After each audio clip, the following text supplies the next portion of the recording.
সিজদা যে আপনি কোথায় দেন? হ্যাঁ, মাজারে, দরগায়, বাবার কাছে, এরকম আছে না নাই?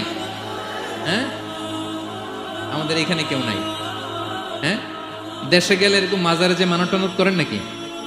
হ্যাঁ, মানত করেন? মাজারে সেজদা দেওয়া যাবে? চাইতে হবে একটা সত্তার কাছে। চিল্লায় বলুন তো তিনি কে? এজন্য বিষ্ণু বললেন, ইদা সাআলতা ফাসআলিল্লাহ, চাইলে আল্লাহর কাছে চাও। ওয়া ইদা ইসতাআনতা ফাসতাইন বিল্লাহ, সাহায্য যদি চেতে হয় একজনের কাছে চাইবা। চিল্লায় বলেন তিনি কে? নাকি বাবার কাছে? হ্যাঁ, দয়াল বাবা রে দয়া করো আমারে। আপনার বাবার যখন ডায়রিয়া হয় উনি চায় কার কাছে? আপনার বাবা যখন বিপদে পড়ে কাঁদে কার কাছে? এজন্য আমরা চাবো কার কাছে?